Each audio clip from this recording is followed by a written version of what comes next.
amikor bűnös voltam, the God who is rich in mercy, Isten, aki gazdag irgalomban, saved me, megmentett engem, and He raised me up together with Jesus, és feltámasztott együtt Jézussal, and I'm going to be made completely like Him someday, és egy nap teljesen olyan leszek, mint ő. and that's going to be a glorious thing, És ez dicsőséges dolog, to be delivered from sin. hogy megszabadított a bűntől, And the Holy Spirit is the down payment of that. és a Szent Lélek ennek a záloga. And when you and I yield ourselves to Him, És amikor te és én alávetjük magunkat He Istennek, makes that resurrection life a reality in our lives. akkor ezt a feltámadott életet az életünkben valósággá teszi. And all of that began the moment that we got saved. És mindez abban a pillanatban kezdődik, amikor megtértünk. I was 5 years old when that happened for me. Én 5 éves voltam, amikor ez én életemben ez megtörtént. And my mother shared the gospel with me. És anyukám megosztotta velem az evangéliumot. I'm thankful for that. És azért hálás vagyok. I realized I was a sinner on my way to hell. És megértettem, hogy bűnös ember vagyok, és az utam a pokol felé tartott. That Jesus was God and that He died for me and rose again. Megértettem, hogy Jézus Isten, aki értem meghalt és feltámadt. And I put my faith in Him alone to save me. És a hitemet egyedül belé vetettem, hogy mentsen meg engem. And He changed my life. És megváltoztatta az életemet. You know, that's the glorious thing about Christianity. És tudjátok, ezért olyan nagyszerű a kereszténység, is that Jesus lives His life in you. hogy Jézus az ő életét te benned éli. And it's no longer a religious thing anymore. És ez nem csupán egy vallási dolog, but it's a personal relationship. hanem egy személyes kapcsolat. And I'm thankful for that tonight. És hálás vagyok ezért ma este. And I'd like to, in all the things that we've looked at in these few days, és amiket megnéztünk az elmúlt napokban, in some ways, this is maybe the most powerful aspect of this. Ez talán, amit most el fogok mondani, a leghatalmasabb vonatkozása ennek. We started off Sunday night. Vasárnap este azzal kezdtük, looking at the subject of what is the character of God. Hogy megnéztük, hogy milyen Istennek a jelleme, hogyan jellemezhető. Are the things that are communicated by the music that I listen to consistent with the character of God? És hogy azok a dolgok, amiket az a zene kommunikál, amit én hallgatok, vajon összeegyeztethetők-e Isten jellemével? God is a God of selfless love. Isten az önzetlen szeretet Isten. He is not a God of selfish lust. És nem az önző vágy Isten. And He hates those things. És ő gyűlöli ezeket a dolgokat. God is a God of temperance. Isten a mértékletesség Istene. And when our music communicates intemperance, és amikor a zenénk mértéktelenséget kommunikál, God hates that. Azt Isten gyűlöli. It's not pleasing to Him. Nem tetszik neki. And if you and I are going to have a love relationship with God, és hogyha az Istennel szeretet alapú kapcsolatot szeretnénk, where He's our friend and He walks with us, hogy Isten a mi barátunk, aki velünk együtt jár, we should care about what He likes and what He doesn't like. Akkor nekünk törődnünk kell azzal, hogy Istennek mi tetszik és mi nem tetszik. And the popular music of our day, és manapság a popzene communicates those things that God does not like. Olyan dolgokat kommunikál, amelyek Istennek nem tetszők.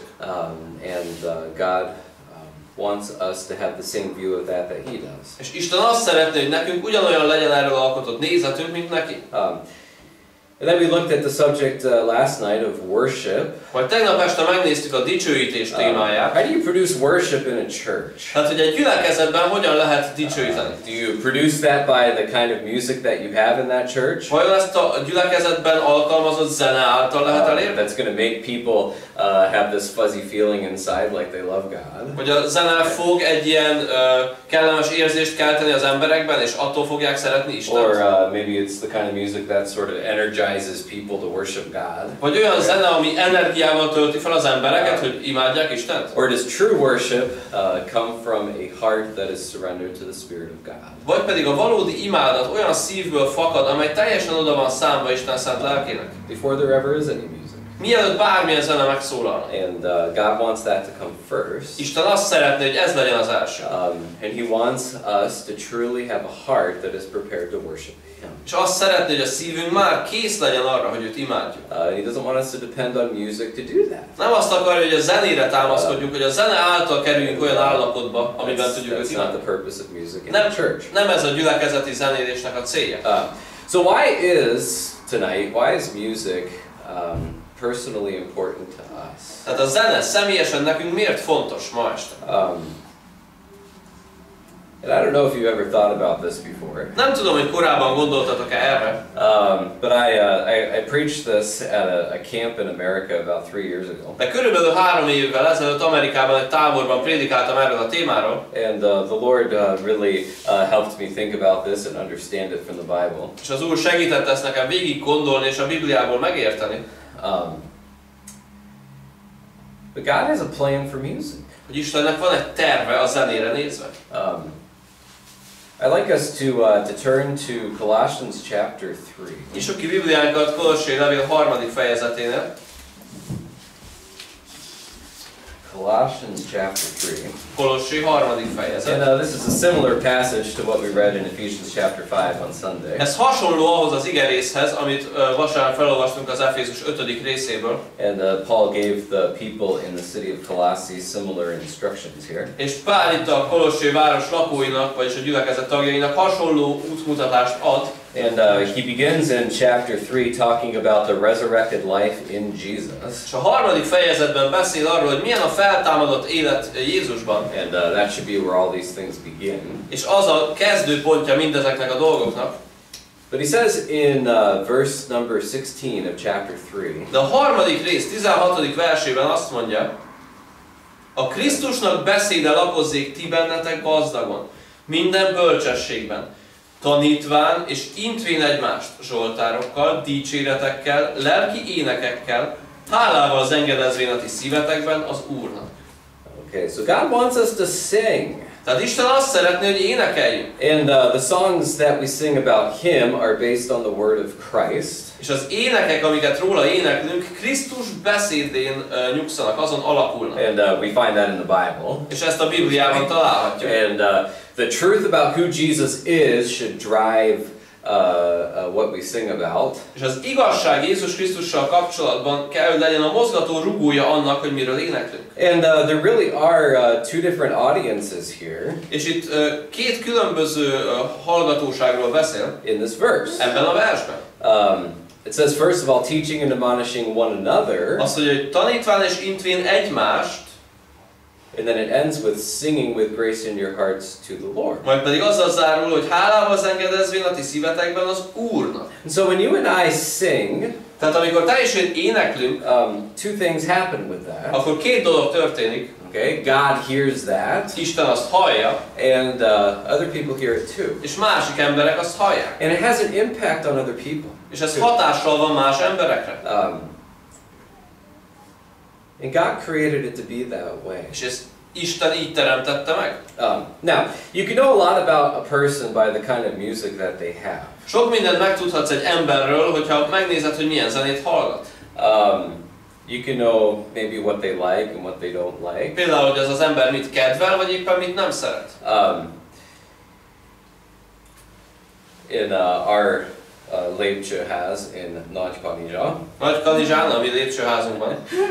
We live on the second floor. Második emeleten lakunk. And it's a 3-story building. A 3 szintes épületben. And above us. És fölöttünk lives a maybe 40-year-old woman. Lakik egy 40 év körüli hölgy. And her 20-year-old something son. És a 20 körüli fia. And she works in Austria, I believe.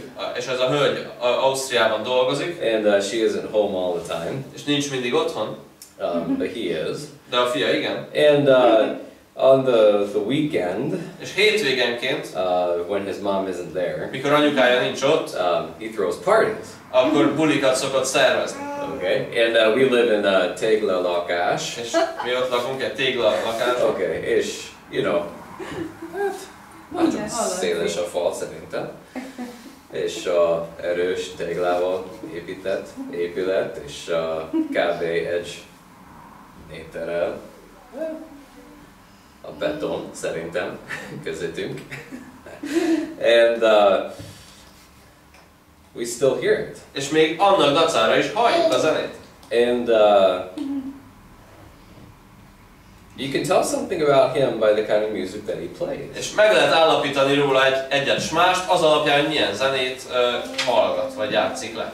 And everybody in that apartment building És mindenki a lakótömbben knows him. Ismeri őt. And every time I pass him in the hallway, És mindig, amikor összetalálkozunk a lépcsőházban, he has this kind of shy smile on his face. Akkor egy ilyen kis zavarba jött mosolyt erőltet az arcára, when we greet each other. amikor köszönünk egymásnak. And he's always, I think, nervous that somebody's going to complain about his music. Mert mindig egy kicsit attól tart, hogy valaki majd panaszkodni fog a zene miatt. And he has a reputation for that. És ennek ilyen a hírneve. And you know, we looked on Sunday night that the music that we have reveals who we think God is. És vasárnap este megnéztük, hogy a mi zenei választásaink bemutatják a mi Istenről alkotott nézetünket, hogy milyennek tartjuk Istent. You know, when that young man who lives above us, és mikor ez a fölöttünk lakó fiatalember, when he sings or when he plays his music, amikor ezt a zenét bekapcsolja, he's telling that entire apartment building, akkor az egész lakóháznak elárulja, what he thinks about God. hogy ő mit gondol Istenről. Okay? There's no rules in life. Nincs szabály az életben.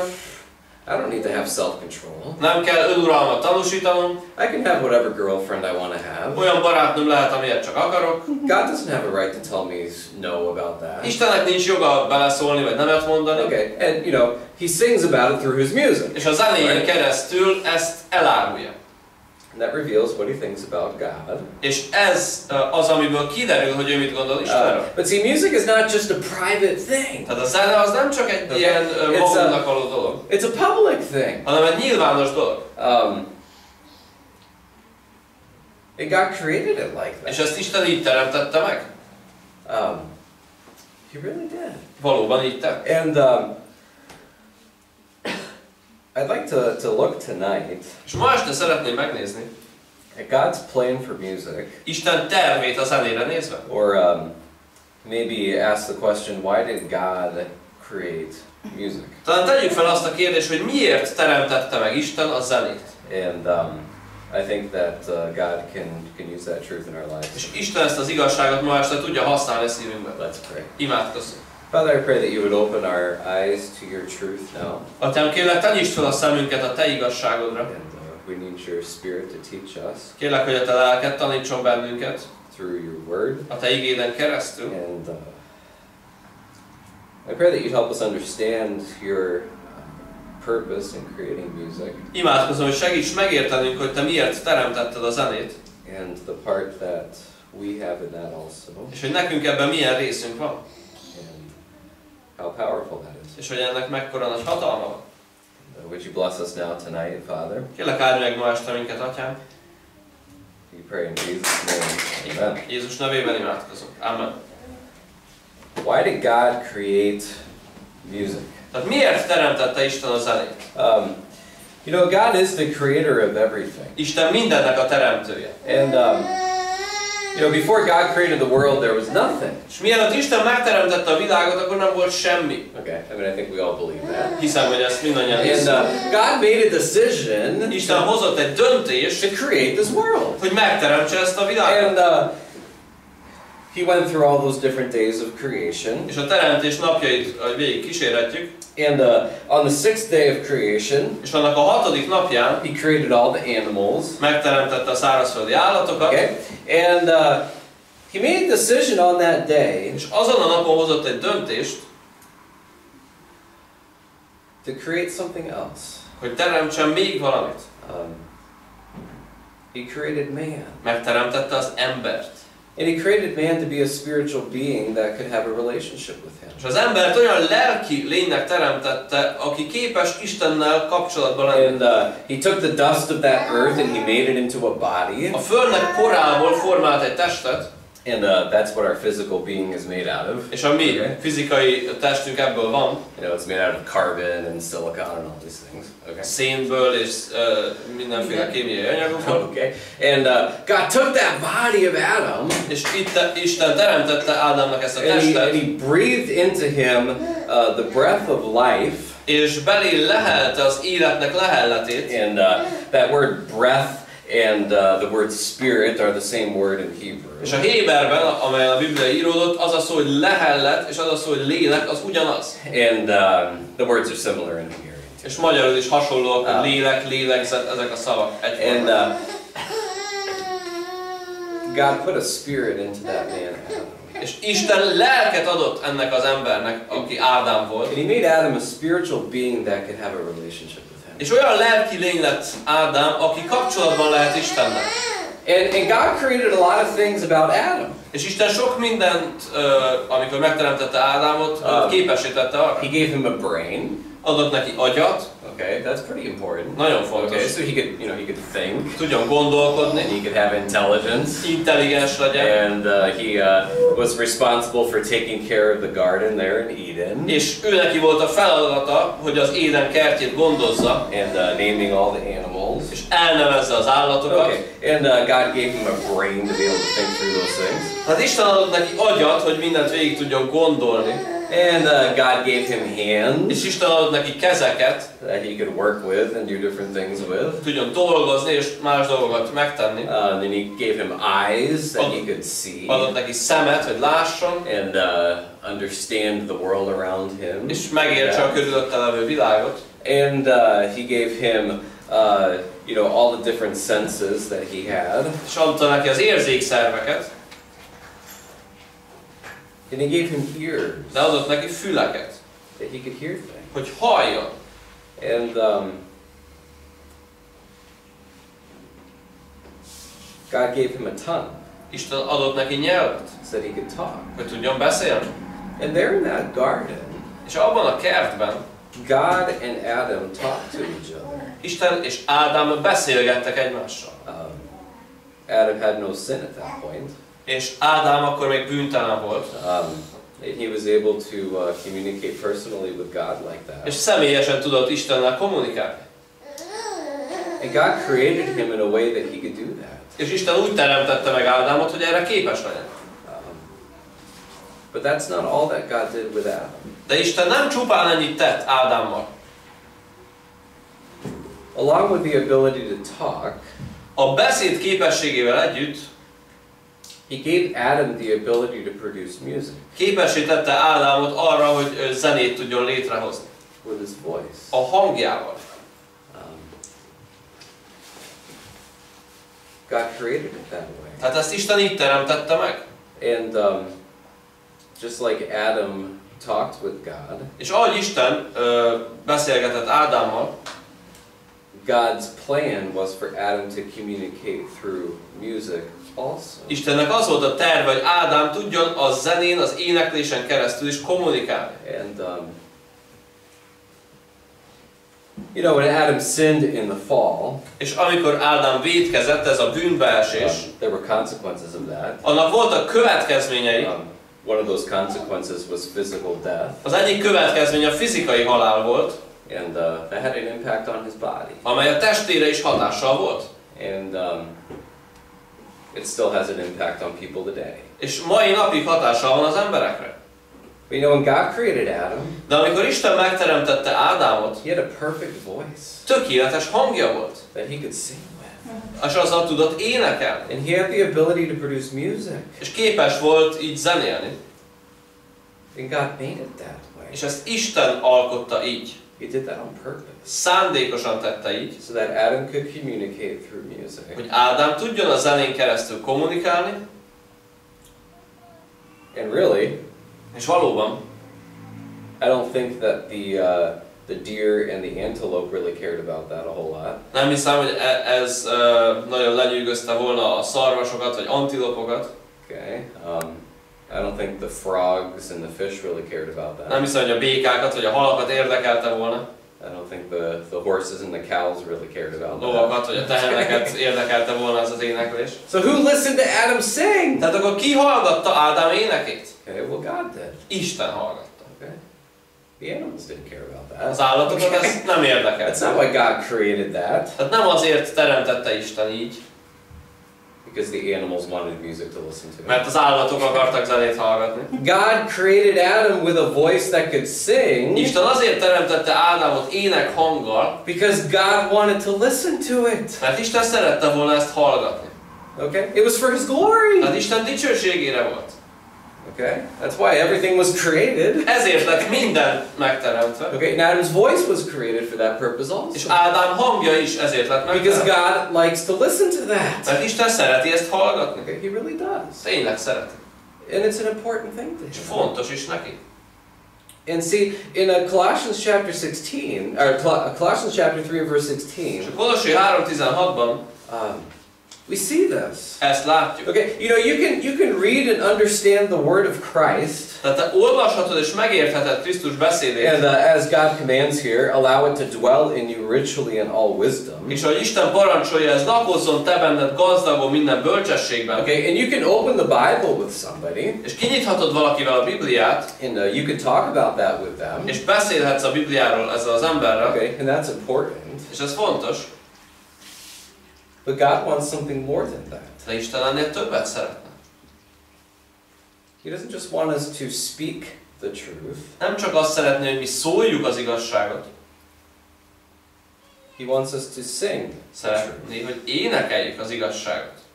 Okay, that's powerful. És ez hatalmas. Okay, there's something about that. Tehát van valami ezzel kapcsolatban, that is incomplete, ami nem teljes, until you put the music and the words together. Amíg a zenét és a szavakat össze nem kovácsoljuk. And you sing. És nem énekelünk. Okay. And you could, maybe come up with different ideas why that is. És lehet persze különböző indokokat keresni, hogy ez miért így van. But we looked on Sunday night. De vasárnap este megnéztük. That when somebody communicates through music, mikor valaki kommunikál a zenén keresztül, they do it on a different level than just talking to somebody. Az egy másik szint, mint hogyha csak beszélünk valakihez. It's non-verbal. Non-verbális kommunikáció. Okay? And it communicates something that happens without words. És az olyas valamit kommunikál, ami szavak nélkül lehetséges. And it is a deep level of communication. Ez a kommunikációnak egy nagyon mélyre ható szintje. From the heart of one person egyik ember szívétől to the heart of another person. A másik ember szívéig. And God created it to be like. És ezt Isten így teremtette meg. And originally, és eredetileg, that happened between the heart of Adam. Ez Ádám szíve and the heart of God. És Isten szíve között volt. They communicated like that. Így kommunikáltak. Okay. And it's on a deeper level than just words. És ez egy mélyebb szintje a kommunikációnak, mint csupán szavakkal beszélgetni. And see, when it comes to God's truth, és tudjátok, amikor Isten igazságáról van szó, and that involves two different things. Ami két dolgot foglal magába. It involves who He is. Az, hogy Isten kicsoda. And it involves what He has done for me. És hogy Isten mit tett én értem személyesen. And when it comes to that truth, és amikor erről az igazságról beszélünk, God wants it to be communicated not just with words. Isten azt szeretné, hogy ne csupán szavakkal kommunikáljuk ezt, but He wants it to be communicated through music also. hanem a zenén keresztül is. Because that's a deeper level of communication. Mert az egy mélyebbre ható szintje a kommunikációnak. And it's a more powerful level of communication. És egy hatalmasabb módja a kommunikációnak. Okay. How many times have you had a song stuck in your head? Hányszor fordult elő, hogy a füledbe mászott egy dallam, és nem tudtad elfelejteni? How many times have you tried to get it out of your head? Hányszor próbáltad, hogy bár csak elfelejteni azt a dallamot? That's hard to do. És ez nehéz. Okay. Especially when it's the wrong kind of music. Különösen, hogyha ez ilyen rossz zene. Okay. When I walk through the mall, amikor én sétálok egy bevásárlóközpontban, and then I walk out the other side of the mall, és kijövök a túloldalon, all of that is in my head. akkor mindaz a zene, amit hallottam, ott marad a fejemben. You know, it's hard to get that out of your És nehéz kiverni a fejemből. It really is. Tényleg nehéz. Okay, and you know, the more musically sensitive a person you are, the harder that is. Mert minél zeneileg érzékenyebb valaki, annál nehezebben tudja elfelejteni a dallamokat, amiket hall. But it's a powerful mode of communication. De ez a kommunikációnak egy olyan hatalmas módja, when you put the words and the music together.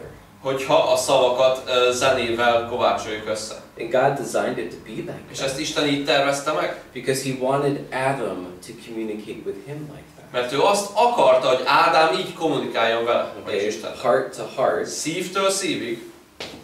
In the deepest way possible. Ez a legmélyebb lehetséges mód. That's why God commands this here. Ezért parancsolja ezt Isten. He says, I want you to sing. Azt mondja, azt szeretném, hogy énekelj. I want you to sing the truth. Énekeld az igazságot. Okay, the word of Christ. Krisztus beszédét. That's what we're commanded to sing here. Erről kell énekelnünk. And that is powerful. És ez hatalmas. When God created the angels, He did this as well. Mikor Isten megteremtette az angyalokat, ugyanígy tett. Would you look at the book of Job in chapter 38? Job könyve 38. fejezetét nézzük meg. Job chapter 38. Job 38. And this is the part in the story. És a történetnek azon a részén vagyunk, where God is talking to Job. Ahol Isten beszél Jobhoz. And He is trying to convince him. És próbálja meggyőzni őt. That he is not as wise as God is. Arról, hogy Job nem annyira bölcs, mint Isten. And that God's sovereign plan in Job's life is something that is good. És hogy Isten szuverén terve Job életében jó dolog. And it's something that's part of the wisdom of God. És az Isten bölcsességének folyamánya.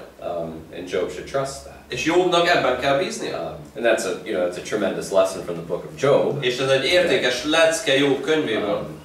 When bad things happen to us. Amikor rossz dolgok történnek velünk. But in the middle of this argument, de itt az érvelés közepette, God asks this from Job in verses 4 through 7.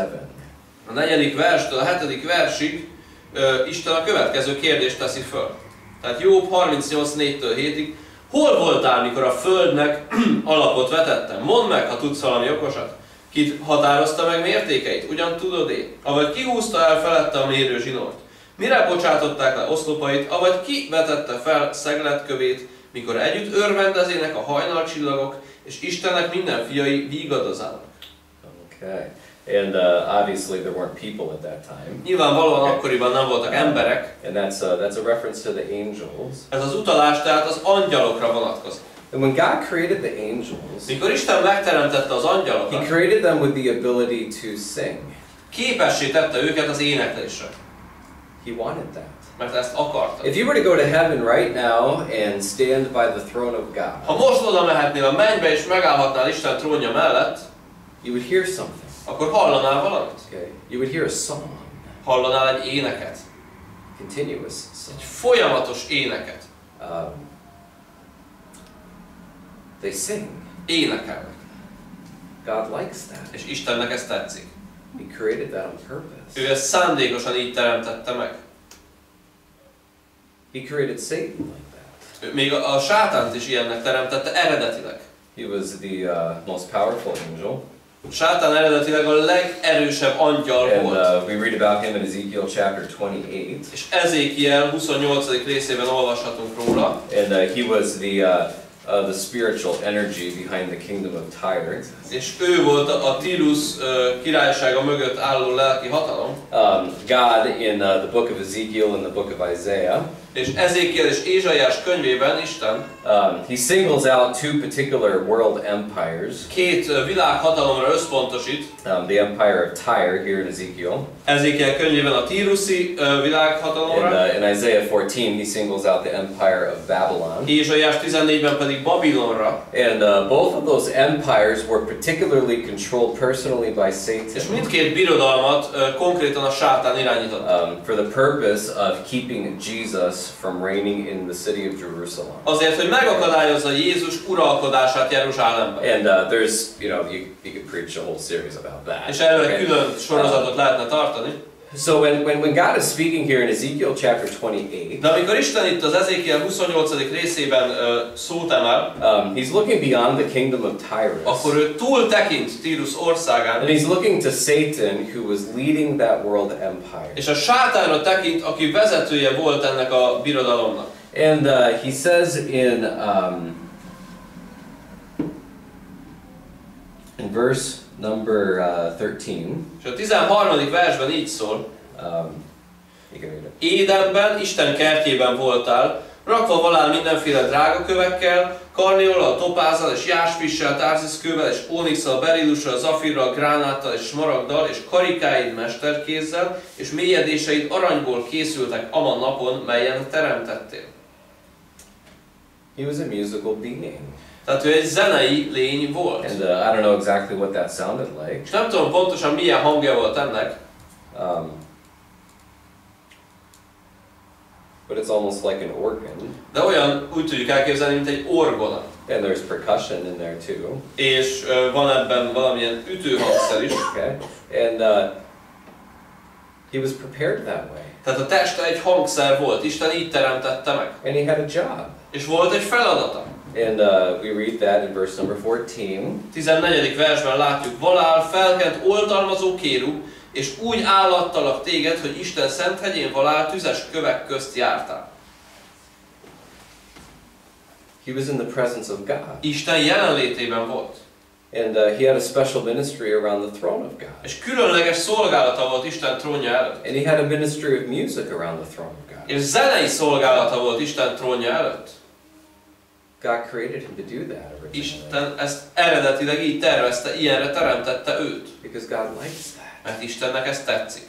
And it was Satan's job to glorify God continually through music. És sátánnak eredetileg az volt a feladata, hogy Istent folyamatosan zenével dicsőítse.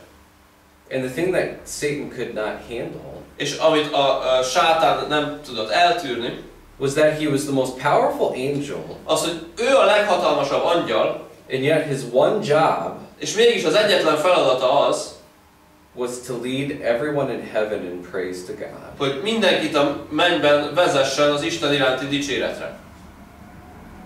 He was jealous of that. Féltékeny volt Istenre. And sin had its origin in his heart. És az ő szívében volt a bűnnek a csírája. God created him perfectly. Isten őt tökéletesnek teremtette. And he says that in verse 15. És ezt mondja a 15. versben. Fedhetetlen valál utaidban attól a naptól fogva, melyen teremtetél, míg gonoszság nem találtaték benned. Okay, so this matter of music is a really important thing to God. Tehát a zene kérdése nagyon fontos Istennek. And it has to do with what God we're worshiping. És az a kérdés, hogy miféle Istent imádunk. That's why God created music. És ezért teremtette Isten a zenét. Because he likes it. Mert Isten szereti a zenét. And he likes it when angels and when people communicate with him through music. És szereti azt, hogyha angyalok és emberek kommunikálnak ő felé a zene által. And he likes it when angels and people communicate things about him through music. És szereti, amikor az angyalok és az emberek Istenről különböző dolgokat kommunikálnak mások felé a zene által. And Satan cannot handle that. És a sátán ezt nem tűri. Ezt utálja. And so he took that ministry, tehát vette ezt a szolgálatát, of music that he had, ami a zene volt, and he directed it toward himself. És azt saját magára irányította. Okay. And that's a really big deal. És ez igazán fontos ügy. You know, there's a lot of things about God's creation that we sing about and that we think about. Tehát sok minden van az Isten által teremtett világban, amiről elgondolkozhatunk és amiről énekelhetünk. You know, God created a beautiful world. Isten csodaszép világot teremtett. And music can be beautiful as well. És a zene is lehet szép. Okay. And Jesus was a perfect man. Jézus tökéletes ember volt. Okay. And Jesus lived in a sinful world. És Jézus ebben a bűnös világban élt. And Jesus experienced every part of our life. És megtapasztalta az életünk minden részletét. And he experienced joy. Megtapasztalta az örömet. Okay, and brotherly love. És a felebaráti szeretetet. He experienced disappointment. Megtapasztalta a csalódást. He experienced awe. Megtapasztalta az ámulatot. At God's creation. Isten teremtett világára, hogyha nézett. He experienced happiness. Megtapasztalta a boldogságot. He experienced sadness. Megtapasztalta a szomorúságot. He experienced all these different things. Megtapasztalta mindezeket. Okay, and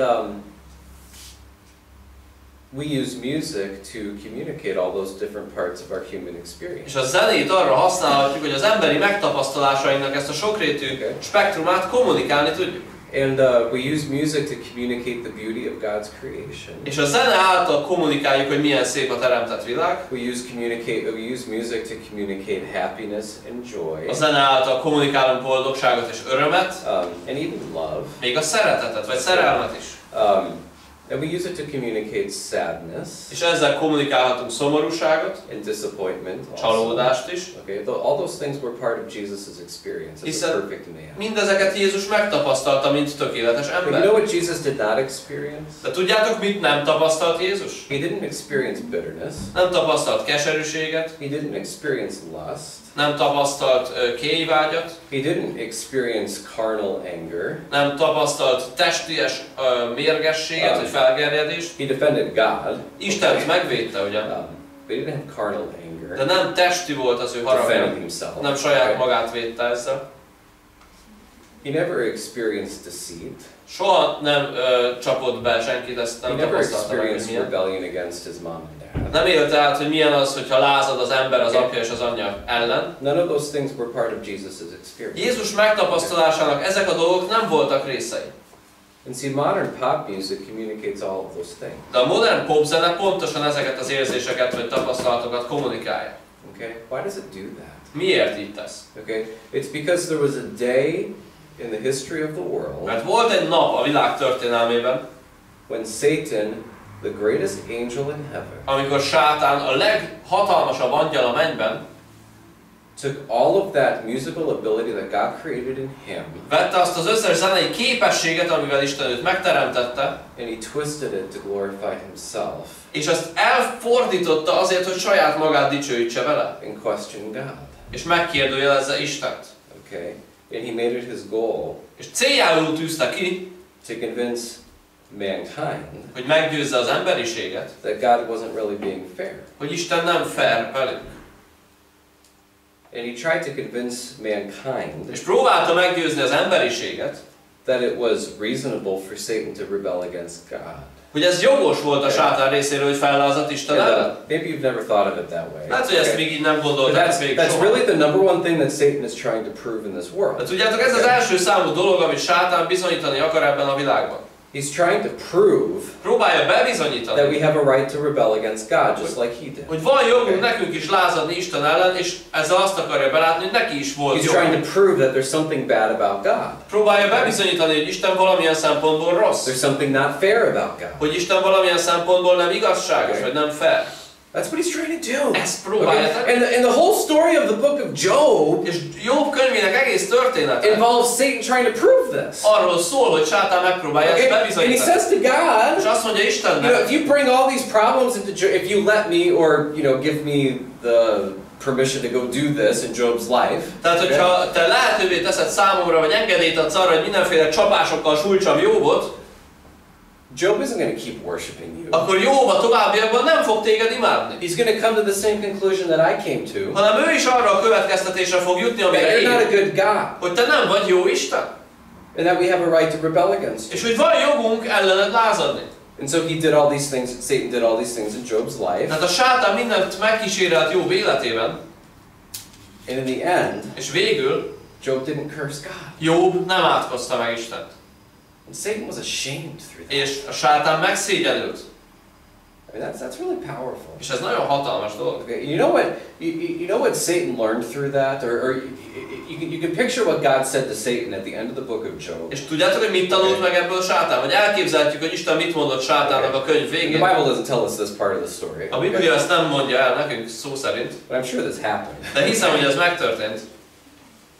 God says this to Satan. Hogy Isten azt mondja Sátánnak a végén, I created you perfectly. hogy én téged tökéletesnek I gave teremtettem. you more power than every other angel in heaven. Több hatalmat adtam neked, mint bármilyen mennyei angyal. I made you beautiful. Csodaszépre teremtettelek. I made you with the ability to produce beautiful music. És képességet adtam neked, hogy gyönyörű zenét játsszál. And you had a permanent position here in heaven. És itt egy állandó, határozatlan idejű állásod volt a In an mennyben. absolutely perfect place. Egy teljesen tökéletes helyen. I gave you everything you had. Mindent megadtam, amit csak volt. And you chose to rebel against me. Mégis úgy döntöttél, hogy fellázadsz. And here's this guy Job. És itt ez az ember Jobb. And because Satan, you asked me to do this. És mivel Sátán, te erre kértél engem. Okay. I took everything from him. Én mindent elvettem Jobbtól. I let you take everything from És him. engedtem, hogy te mindent elvegyél Jobbtól. And you took away his health. Elvetted az And egészségét. you took away his money. Elvetted a pénzét. And you took away his children. Elvetted a gyermekeit. And he still thinks that I'm a good God. És Jobb még mindig úgy gondolja, hogy én jó Isten vagyok. And Satan was ashamed through that. És Sátán így megszégyenült. And see, this matter of music is all about this. És tudjátok, az egész zene téma erről szól. Okay, it's about a group of lost people in this world Arról szól, hogy van egy csoport istentelen ember a világon, who want to believe that God is not a good God, akik azt akarják hinni, hogy Isten nem jó and that it's Isten, not worth it to submit themselves to Him, és hogy rossz ötlet Istennek alávetni magadat. and they sing about És that. erről énekelnek, And they sing about how they can get a romantic love apart from God. és énekelnek arról, hogy hogyan élhetik át a romantikus szerelmet Isten nélkül. They sing about how they can go around God's plan for marriage És énekelnek arról, hogy hogyan tudják Isten házasságra vonatkozó tervét megkerülni, and still enjoy all those things. és mégis élvezni az életnek ezt a And részét. they sing about how unfair authority is in their És lives. énekelnek arról, hogy mennyire nem fair, hogy van tekintély az életünkben, This human authority that God put in my life. és hogy ez az emberi tekintély, melyet Isten tett az életemben, These parents that God put in my a life. szülők, akiket Isten tett az And életemben, nowadays it's against police officers and all kinds of és people. manapság a szövegekben benne van a rendőrség ellen és mindenféle.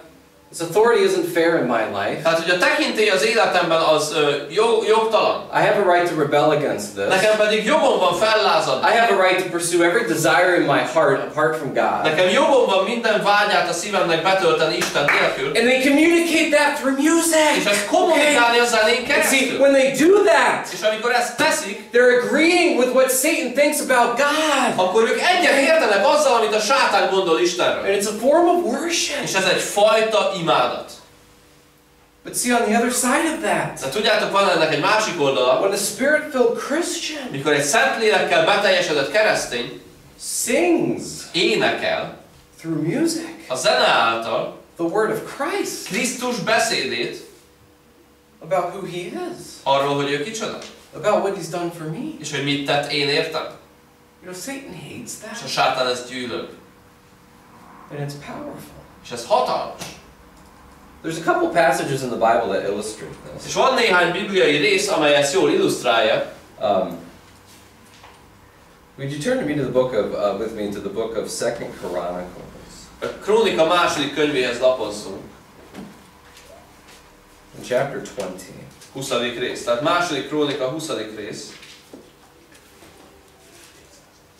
And this is an Old Testament example of this. Ez tehát egy ószövetségi példa lesz. And then we're going to look at a New Testament example of this. Majd megnézzünk egyet az új szövetségből is.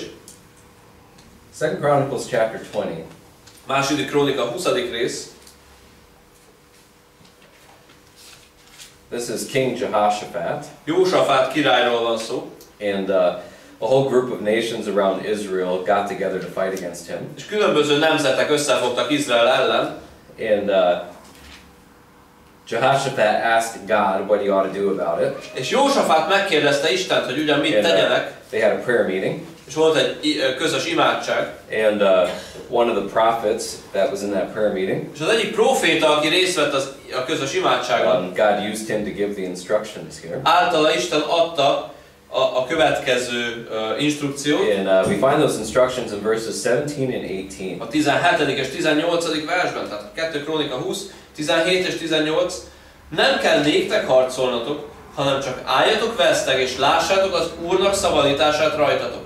Júda és Jeruzsálem, ne féljetek és ne rettegjetek. Holnap menjetek ellenük, mert az Úr veletek lesz. Akkor Jósafát meghajtá fejét a föld felé, és Júda és Jeruzsálem lakói leborulának az Úr előtt, és imádák az Urat. And they did that. Ezt tették tehát. And in verse number 21. Majd a 21. versben, tanácsot tartván pedig a néppel előállítá az Úr énekeseit, hogy dicsérjék a szentség ékességét a sereg előtt menvén, és mondják, tiszteljétek az Urat, mert örökké való az ő irgalmassága. And look at what God did in verse 22. Nézzétek, hogy Isten mit tett a 22. versben.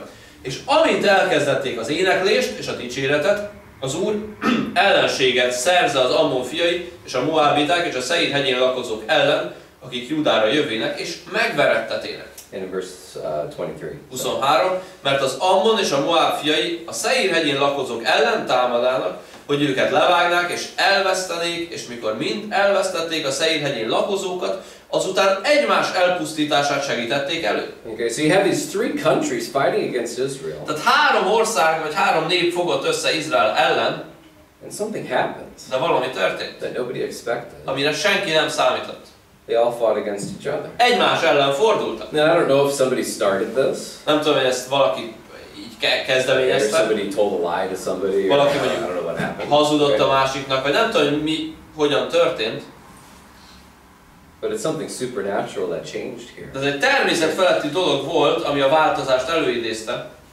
And see, all of those countries fought against Israel back in this day. Hát látjátok, azok az országok Izrael ellen harcoltak, Because God had made a sovereign decision. mert Isten hozott egy szuverén döntést. He made a sovereign decision for his son, Jesus, to become a man. Hozott egy szuverén döntést, hogy az ő fia emberré legyen, és ő Jézus Krisztus. He did this all the way in the back in Genesis chapter 3. De ezt a döntést már az elején, tehát Mózes első könyve 3. részében And he made a meghozta. decision that the city of Jerusalem was going to be the place that his son Jesus was going to reign as a man over the world. És hozott egy döntést, hogy Jeruzsálem lesz az a város, ahol az ő fia Jézus Krisztus, mint ember uralkodni fog. And the Israelites were the family of Jesus. És az izraeliták voltak Jézusnak a családja, tehát And tulajdonképpen God brought felmenői. them to that place as a part of his plan. És Isten az ő tervének részeképpen hozta őket ebbe a helyzetbe. And the story of the Old Testament is how Satan tries to stop this from happening. És az Ószövetség története arról szól, hogy a sátán hogyan akarja Jézusnak a megszületését megakadályozni. Because he hates Jesus. Mert gyűlöli Jézus.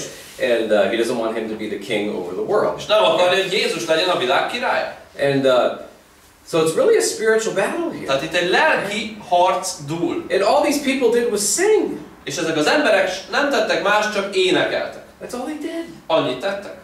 They put all their weapons down. Letették a fegyvereiket, This whole army of people. az egész sereg, Okay? And they took the priests. és a papok, And they took the singers. és az énekesek, Okay, the singers were all Levites from that akik tribe. léviták voltak, Lévi törzséből, And some of them were of sons of Aaron also. Áron leszármazottai. Okay, and they put those people in front. Azokat az embereket előre állították, Okay,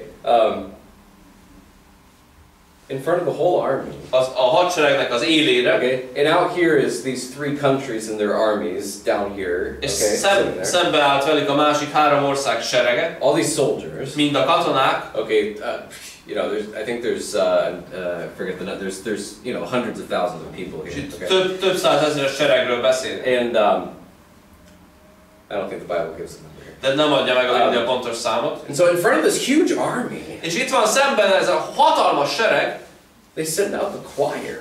és előre küldik a kórust. And they start walking toward this enemy, És elindulnak az ellenség felé, singing. és énekelnek.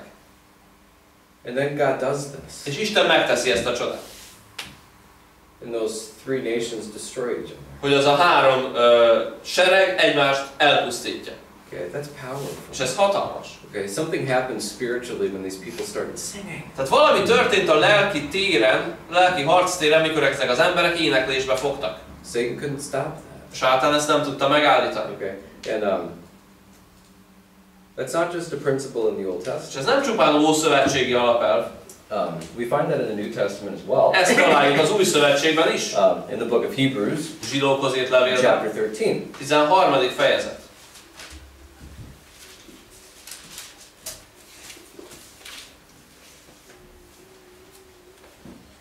And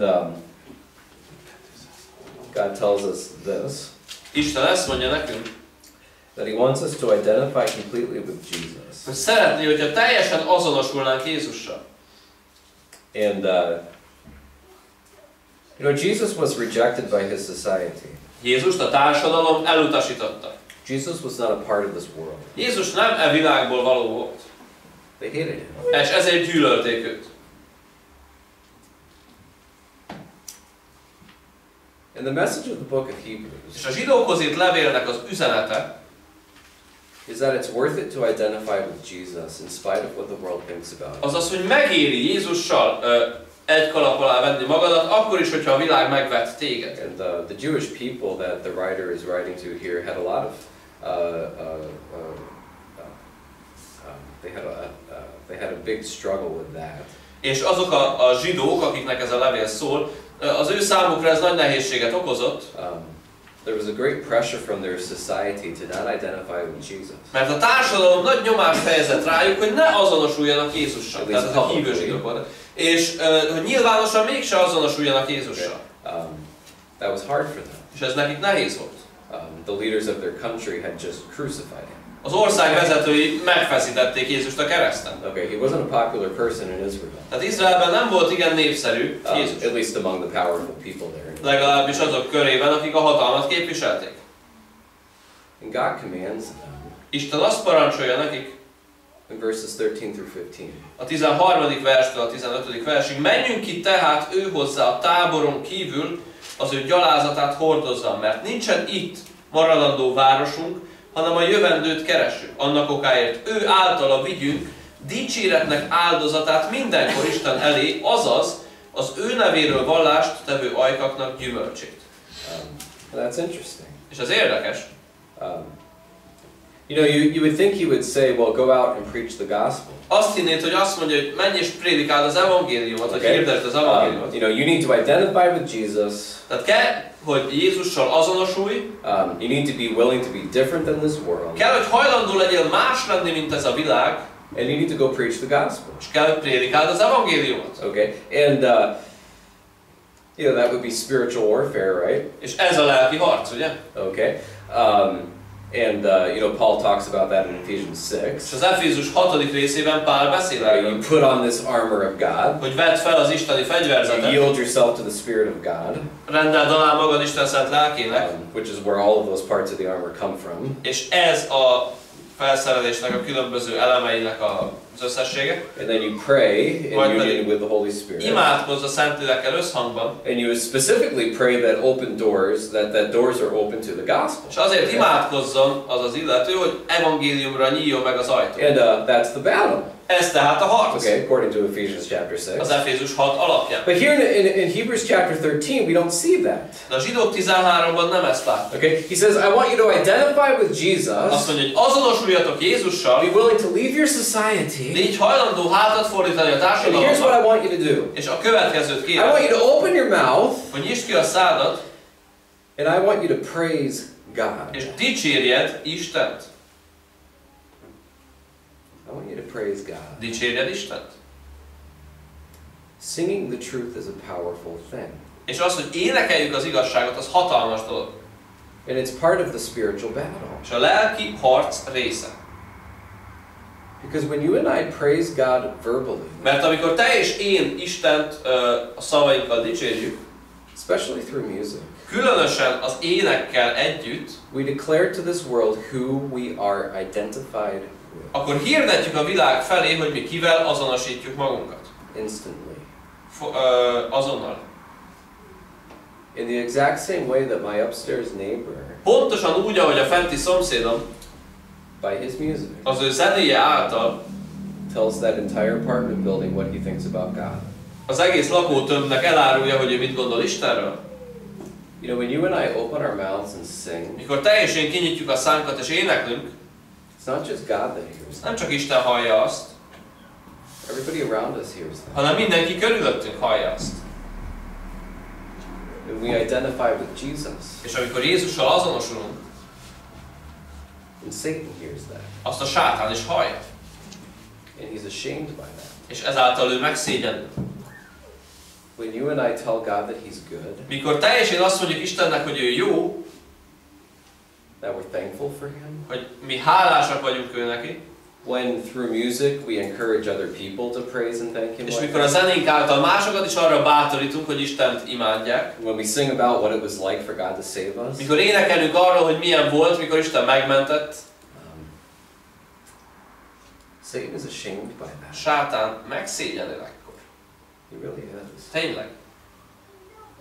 See, when it comes to victory over temptation, És amikor a kísértés feletti győzelemről beszélünk, when it comes to victory in the spiritual battle, amikor a lelki harcban való győzelemről van szó, singing is a part of this. akkor az éneklés ennek része. And it's scary. És ijesztő, And it's embarrassing. és zavarba ejtő. You know, when I was a kid, Gyerekkoromban you know, the big thing among the teenage guys in our church a gyülekezetünkben, a 10 éves fiúk körében was that it wasn't a cool thing to sing in church. az volt a menő, aki nem énekelt. It really wasn't.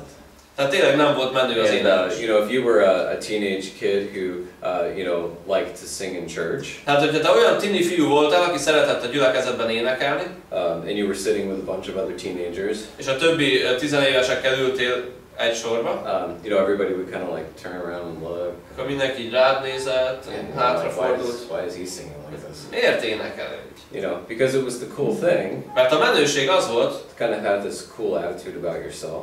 ha valaki ilyen nagyon menő módon viselte magát, And you know, I don't need anybody. és nem vagyok én senkire rászorulva, Nobody's going to tell me what to do. senki nem mondja nekem meg, hogy én mit csináljak. Okay, and it was a really uncool thing to sing in church. És igazából nem volt menő énekelni a gyülekezetben. And you know why it's like De that? tudjátok miért van ez?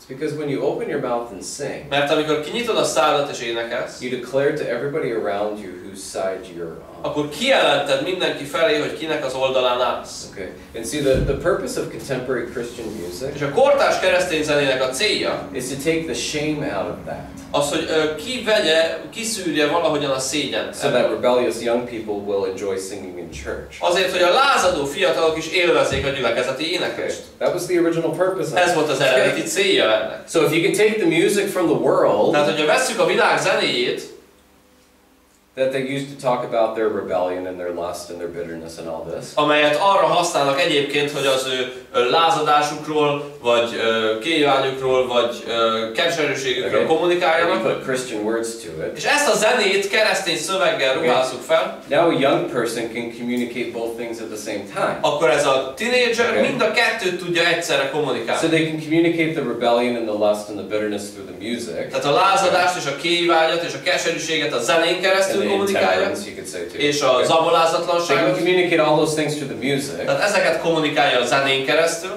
while with the words they're saying how great God is. a szavakkal pedig azt mondja, hogy milyen nagyszerű Isten. Okay, so now it's cool to sing in church. Tehát most már menő énekelni a gyülekezetben. Okay. You know, it doesn't really work like De that. tudjátok, ez nem így működik. It doesn't work like Ez that. nem így működik. Okay. You know, Satan doesn't really care about that. Sátán erre nem ad. Okay. You know, I was when I first came to Hungary in 2011. Mikor először Magyarországra jöttem 2011-ben, We were passing out tracts at Moritz Zsigmond Körte. akkor a Móricz Zsigmond körtéren traktátusokat adtunk. And there was a group of Mormons there also. És volt ott egy csoport mormon, And the one Mormon young man, és volt egy mormon fiatalember, he had a guitar, gitárral, and he was singing a contemporary Christian music song. és egy kortárs keresztény zenei éneket adott elő. Okay, now he's not saved. Nem megtért. Okay, Jesus doesn't live in him. Jézus nem él ott benne. Okay, he really has a completely different view of God than the God of the Bible. Teljesen más az Istenről alkotott nézete, mint ami a Biblia Istene. Alright, he believes that God was once a man who eventually became God by being good enough and working his way up to it.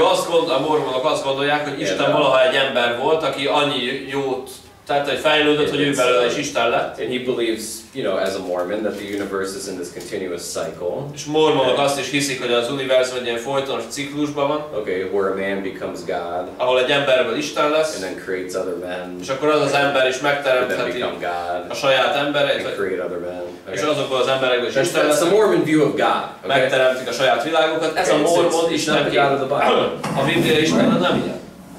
But this young man is singing this contemporary worship song. De ez a fiatal ember ott ül és énekli ezt a kortárs keresztény zenei előadást. And it's the same kind of music that happens in a lot of Baptist churches in America. Ugyanez a zene amerikai baptista gyülekezetekben is előfordul. It was an American worship song. Mert ez egy amerikai ilyen dicsőítő ének volt. You know, Satan doesn't really care about that. Tehát a sátán ez nem annyira ingatja meg.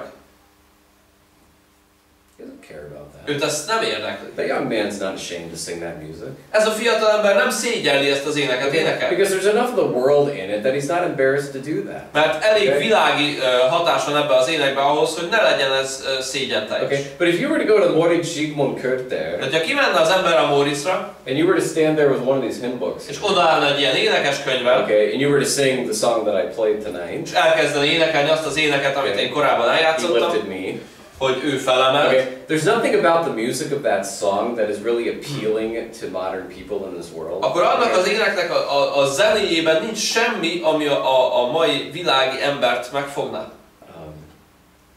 But it's communicating what God has done for me when He saved. Mert ez a zene is azt kommunikálja, hogy Isten mit tett velem, amikor megmentett.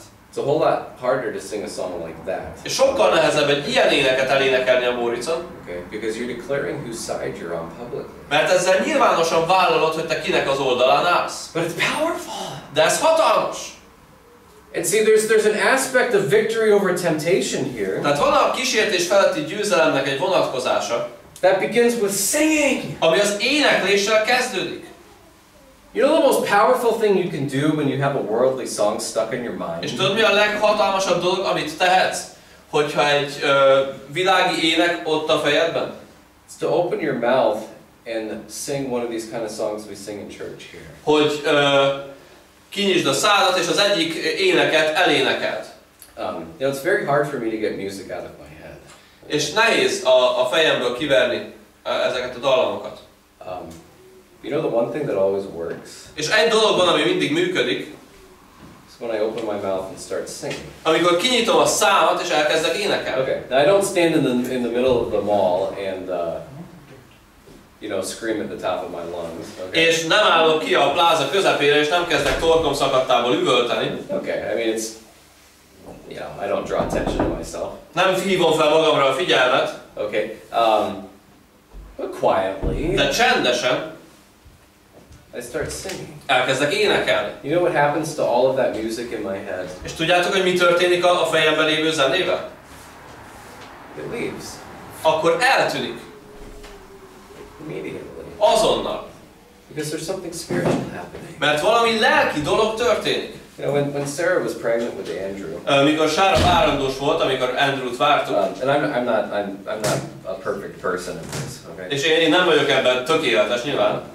But when Sarah was pregnant with Andrew, de amikor Sára várta Andrewt, she felt sick most of the pregnancy. Akkor az egész várandóság ideje alatt mindig forgott a gyomra. She had a lot of responsibility in the church there in Oshkosh. Sok felelőssége volt a kanizsai gyülekezetben. And it was a very difficult time for her. És egy nagyon nehéz időszak volt számára. And it was very hard for her to sleep at night. Nehezen tudott éjszaka aludni. And it was a spiritual battle for her. Lelki harc volt.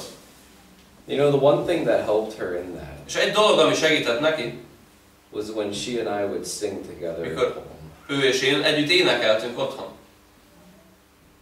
And we would sing for a while. És egy darabig énekeltünk.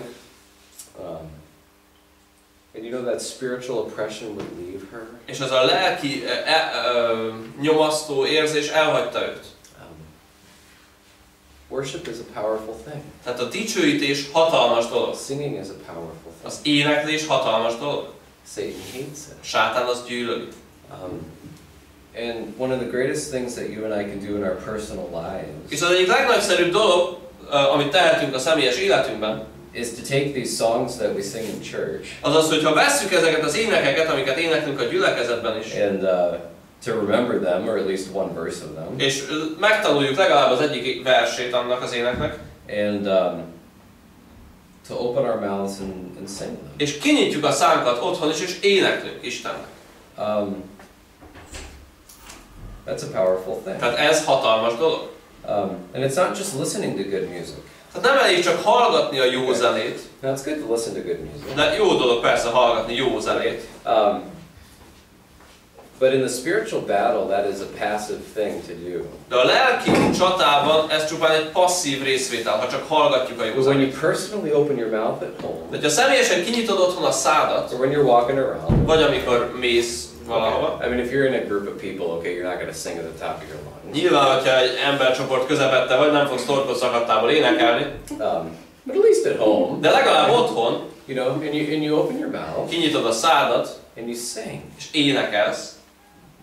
and it has a spiritual impact. Annak van lelki hatása. Because you're making a conscious decision Mert tudatos döntést hozol, to let everybody around you, hogy mindenkivel körülötted tudassad, including Satan, beleértve a sátánt is egyébként.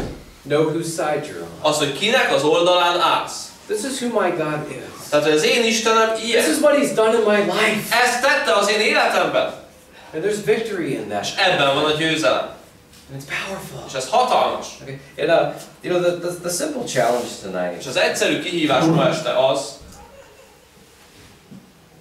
is that God wants us to sing. hogy Isten azt szeretné, hogy énekeljünk. And we live in a fallen world. És bukott világban élünk. Okay. And none of us have perfect bodies. És egyikünknek sem tökéletes a teste. And we all sing with different levels of ability. És Okay? különböző szinten vagyunk az éneklést illetően. But we all have a voice. De mindannyiunknak van hangunk. And God likes it. És Isten azt szereti. Doesn't matter if it's not perfect. Mindegy, hogyha nem tökéletes. God created that. Isten teremtette így. Because He likes it when we sing. Mert ő szereti, ha éneklünk neki. And when we sing about Him. És amikor ő róla éneklünk. According to the truth of the Bible. A Biblia igazsága szerint. He loves that. Ezt szereti. And that's a part of the relationship that you and I have with Him. És ez része annak a kapcsolatnak, ami van Isten és én közöttem, és te és Isten között. A singing relationship. Ez egy éneklés alapú kapcsolat, That He loves. amelyet Isten szeret. And it's something very, very special. És ez nagyon-nagyon különleges. I want to challenge you in your personal devotional life. És kihívást intézek felét, hogy a személyes áhítatodban, You know, if you're following this hour of prayer, hogyha követed például azt a füzetet, hogy egy órát you know, it ends imádkozol, with singing. ez énekléssel zárul. And this is the reason for that. És ennek az az oka, Okay? And it's powerful. hogy ez hatalmas. And it's part of our fellowship with God personally, És even ez- if nobody else is there. Ez része az Istennel való személyes kapcsolatunknak, akkor is, hogyha senki más nincsen ott. And would to God that we participated in that. És Istennel, tehát így tudunk ebben részt venni. Let's pray. Imádkozzunk együtt. Father, I pray that you would encourage us in this area. Atyám, imádkozom, hogy te bátoríts bennünket ezen a területen. Lord, would you put this true desire in our hearts to sing to you Uram, ezt a valódi vágyat ültesd a szívünkbe, and to sing about you hogy rólad énekeljünk. in the midst of this wicked world that sings about a whole lot of other things. Közepette ennek a bűnös világnak, mely teljesen más témákról énekel. And Father, you are good, Atyám, te jó vagy. and you're not the God that Satan claims that you are. Te nem olyan Isten vagy, mint amilyennek a sátán beállít. And Father, would you put that understanding in our hearts every day? Atyám, minden nap ezt az értelmet, ezt a felfogást ad nekünk a mi szívünkbe. And would you take away our nervousness and our embarrassment? Vedd el a mi idegességünket, vagy hogy zavarban érezzük magunkat, Would you give us a heart to sing és adj nekünk éneklő szívet. without fear? Félelem nélkül. Lord, would you use us in the spiritual battle that way, Uram, használj minket így a lelki harcban, in our personal lives, a mi személyes életünkben. and we trust you to help us. Benned bízunk, hogy te segítesz. In Jesus' name. Jézus nevében. Amen. Amen. Amen.